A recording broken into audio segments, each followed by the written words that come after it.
Antes de que existieran los dragones de HBO, hubo un escritor frustrado porque la televisión no lo dejaba soñar en grande. Ese enojo creativo dio origen a Westeros y cambió la historia de la fantasía moderna. Este no es solo un mundo de dragones, espadas y traiciones, es una historia que nació en la cabeza de un escritor que jamás planeó ser el arquitecto del universo fantástico más influyente de la televisión actual. Martin empezó desde muy joven y vendió su primer relato llamado El héroe a la revista de ciencia ficción Galaxy, que fue publicado en 1971. Siguiendo con sus relatos, publicó una colección de sus cuentos titulada Una canción para Laia y otros, en 1976. Su primera novela, Muerte de la Luz, se publicó al año siguiente, pero no contento con ello, Martin también fue editor de numerosos proyectos literarios, entre ellos Nuevas Voces en la Ciencia Ficción del año 1977 y la serie Comodines. Si bien alcanzó gran prestigio en el mundo de la fantasía y la ciencia ficción, Martin aún no había alcanzado un gran éxito comercial en la década de 1980. Sin embargo, sí atrajo la atención de Hollywood. Trabajó como editor de guión para una nueva versión de la popular serie The Twilight Zone en 1986 y luego participó en la serie La Bella y la Bestia, que comenzó a emitirse al año siguiente. Escribir para televisión le planteó ciertos desafíos a Martin, ya que cada vez que entregaba un guión, los productores siempre le decían que era maravilloso, pero producirlo costaría 5 veces el presupuesto. Cansado de las limitaciones de la televisión, Martin se embarcó en un nuevo proyecto de escritura a principios de los 90, una serie de fantasía inspirada en la Guerra de las Rosas de la Inglaterra medieval. Durante los próximos minutos y en este video vamos a recorrer el origen de George R.R. Martin para saber cómo nació Canción de Hielo y Fuego, cómo se expandió en distintas historias y cómo HBO convirtió estos libros en un fenómeno cultural global. Así que prepárense para descubrir la historia detrás de uno de los universos más amplios de la literatura, que logró pasar por una de las producciones televisivas más exitosas de HBO. Recuerda que en los siguientes videos vamos a explorar Canción de Hielo y Fuego, Fuego y Sangre y El Caballero de los Siete Reinos. Antes de entrar en la vida de George R.R. Martin, recuerda suscribirte y dejar tu like. Ayuda más que productor limitante de ideas. Empecemos. También pueden apoyarnos en nuestro Patreon, donde encontrarán los videos o podcasts antes de que los vean aquí en YouTube. Abajo en la descripción les dejo los enlaces. Gracias mis chicos por su apoyo. ¿Quién es George R.R. Martin y sus primeros años? George Raymond Richard Martin nace en 1948 en Bayonne, Nueva Jersey. Creció en una familia humilde, siendo el mayor de 3 hermanos. Sus 2 hermanas menores son Darlene y Jane, y es de ascendencia irlandesa. Es hijo de Raymond Collins, estibador, y Margaret Brady Martin. La familia de su madre había sido adinerada, dueña de una exitosa empresa de construcción, pero lo perdió todo durante la Gran Depresión. Durante la infancia de Martin, su mundo se limitaba principalmente a la calle Primera y a la calle Quinta, entre su escuela primaria y su casa. Este mundo limitado lo impulsaba a viajar y experimentar otros lugares, pero le resultaba imposible hacerlo salvo su imaginación, lo que lo llevó a convertirse en un lector voraz. Estaba rodeado de cómics, películas de ciencia ficción y monstruos gigantes. Esto hizo que a Martin le gustara ver programas de televisión originales llenos de suspenso como Thriller y La Dimensión Desconocida. Desde niño su imaginación parecía llevarlo a otros mundos y sus historias las vendía a otros niños del barrio obrero por una miseria, incluyendo lecturas teatrales. Básicamente, Martin fue escritor antes de saber que esto podía ser un trabajo. Durante la secundaria, Martin se dedicó a otras disciplinas, empezó a escribir fanfiction basado en los cómics que adoraba y también a crear nuevos superhéroes. Su principal inspiración literaria fue el creador de cómics Stan Lee, ya que el autor de Marvel era bastante revolucionario para la época. Era a los cómics de Marvel a los que Martin les escribía cartas, y un día le escribió al editor de Fantastic Four y dicha carta se publicó en el número 20 en noviembre de 1963. Fue la primera de muchas enviadas por Fantastic Four número 32 y número 34, entre otras. Los fans que leían sus cartas le escribían cartas a su vez, y a través de estos contactos Martin se unió al incipiente fandom del cómic de la época, escribiendo ficción para varios fanzines. Compró la primera entrada para la primera Comic Con del mundo, celebrada en Nueva York en 1964. En 1965 Martin ganó el premio Alley del fandom de cómic a la mejor ficción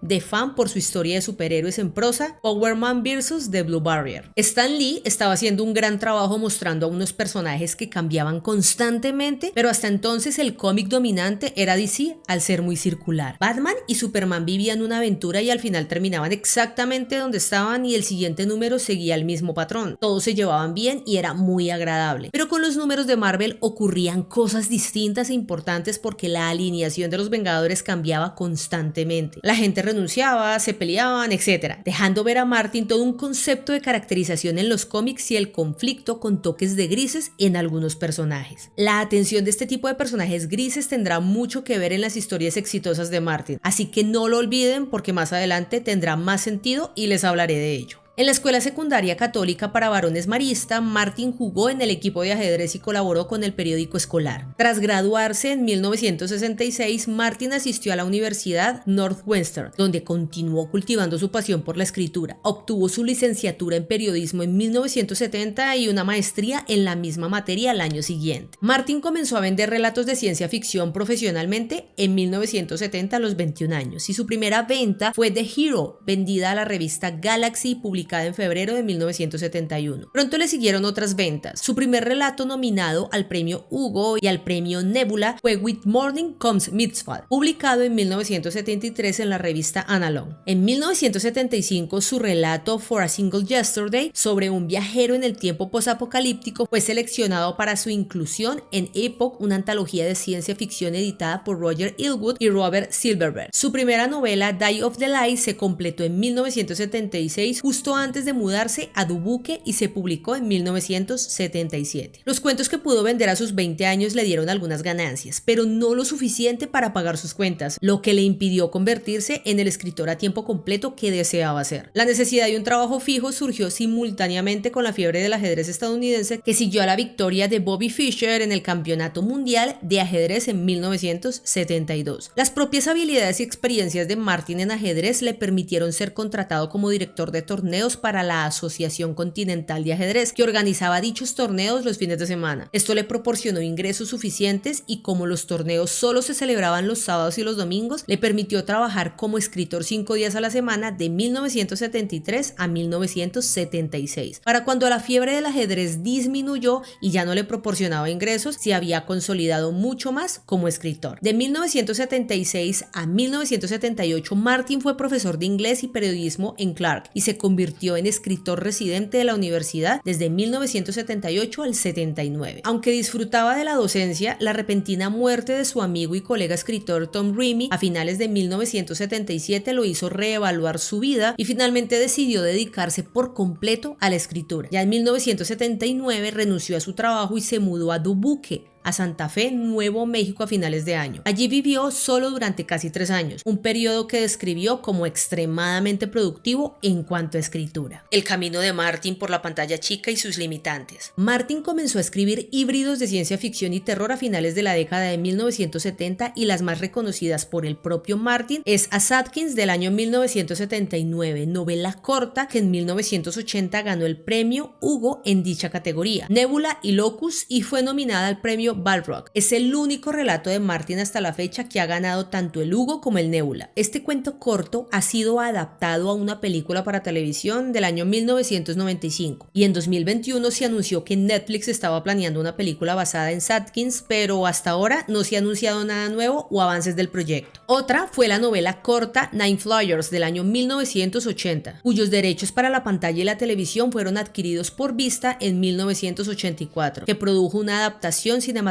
de 1987 con un guión coescrito por Martin. George no estaba muy contento con tener que cortar elementos de la trama para acomodar el pequeño presupuesto de la película. Si bien no fue un éxito en los cines, Martin cree que la película salvó su carrera y que todo lo que ha escrito desde ese entonces existe en gran parte gracias a ella. En 1982, Martin publicó una novela de vampiros titulada El sueño de Fever, ambientada en el siglo XIX en el río Mississippi durante el apogeo de los grandes barcos de vapor. A diferencia de las novelas de vampiros tradicionales, tradicionales, en El sueño de Feber los vampiros no son criaturas sobrenaturales, sino una especie diferente, emparentada con los humanos, creada por la evolución con poderes sobrehumanos. Martin posteriormente publicó otra novela de terror en 1983 titulada El trapo de Armagedón. El fracaso comercial inesperado de este libro básicamente destruyó su carrera como novelista en aquel momento, lo que le llevó a considerar la posibilidad de dedicarse al sector inmobiliario. Gracias a Dios, eso no pasó, mis chicos. En 1984, George R.R. Martin recibió una llamada de Betsy Mitchell,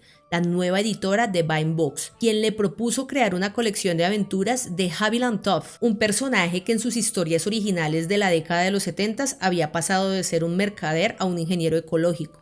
Martin, interesado en el proyecto, ya que Tough se alineaba con su gusto por personajes como Salomon Kane, Elring, Nicholas Van Ring y Magnus Ridolf, tuvo que declinar la oferta. En ese momento estaba dedicado la mayor parte de su tiempo a escribir la próxima novela, la cual no llegó a completar, Black and White and Red All Over. Pero después del fracaso de Armageddon Rag, todos los editores rechazaron su próxima novela y, desesperado por dinero, aceptó la oferta de Mitchell y escribió algunas historias más de Tough que se recopilaron en Tough Voyaging, que se vendió lo suficientemente bien como para que Mitchell sugiriera una secuela. Martin estaba dispuesto y aceptó hacerlo, pero antes de comenzar recibió una oferta de Hollywood, donde el productor Philip De Geer Jr. quería adaptar The Armageddon Rag en una película. La adaptación cinematográfica no se llevó a cabo, pero mantuvieron el contacto, y cuando De Geer se convirtió en el productor del reestreno de The Twilight Zone, a Martin le ofrecieron un trabajo como guionista. Trabajar en televisión era mucho mejor pagado que escribir literatura, así que decidió mudarse a Hollywood para buscar una nueva carrera. Al principio trabajó como guionista del programa y luego como asesor ejecutivo de guiones. Tras la cancelación de la serie de CBS The Twilight Zone, Martin se incorporó a la serie satírica de ciencia ficción Max Headroom, que ya estaba en producción. Trabajó en guiones y creó el personaje Pet Sing. Sin embargo, antes de que sus guiones pudieran entrar en producción, la serie de ABC fue cancelada a mitad de su segunda temporada. Martin fue contratado como guionista y productor de la nueva serie dramática de fantasía La Bella y la Bestia en 1989. Se convirtió en coproductor, supervisor de la serie y escribió 14 de sus episodios. En 1987, Martin publicó una colección de relatos cortos de terror en Portraits of His Children. Durante este mismo periodo, Martin continuó trabajando en medios impresos como editor de series de libros, esta vez supervisando el desarrollo de la serie de libros White Cars, de varios autores que se desarrollan un universo compartido en el que una pequeña parte de la humanidad posterior a la Segunda Guerra Mundial obtiene superpoderes tras la liberación de un virus de ingeniería alienígena. Se publican nuevos títulos en la serie en curso de Tor Books. Martin ofrece un relato personal en la estrecha cultura de los juegos de rol, que dio origen a sus antologías del mundo compartido Wild Cards. Un elemento importante en la creación de la serie de varios autores fue una compañía del juego de rol Superworld de 1986 de Chaosium que Martin dirigió en Albuquerque. Admitiendo que se obsesionó por completo con el juego, dejó de escribir literatura durante la mayor parte de 1983, año al que se refiere como un año perdido. Sin embargo, la disminución de sus cuentas bancarias le hizo darse cuenta de que tenía que inventar algo, y se le ocurrió que quizás las historias y personajes creados en Superworld podrían de alguna manera ser rentables. Entre las contribuciones de Martin a Wild Cards se incluyen Thomas Thunbury, la gran y poderosa tortuga, un psicoquinético cuyo caparazón volador consistía en un escarabajo blindado. En 2014, Martin declaró en una entrevista con la BBC que escribe con el editor WorldStar en una computadora MS-DOS porque no le gusta que revisen la ortografía de su trabajo y para evitar las distracciones de internet. Usa una computadora aparte para las tareas habituales de internet. Pero después de todo este trabajo, mis chicos, hay algo que frustra profundamente a Martin: la televisión, que siempre limita la imaginación. Si escribes una escena con dragones, batallas o ejércitos, alguien te dice no hay presupuesto. Martin decide hacer algo radical y vuelve a la novela, donde nadie puede decirle cuánto cuesta una batalla. Por eso, a partir de esa frustración, empieza a trabajar en el universo que hoy en día es uno de los más queridos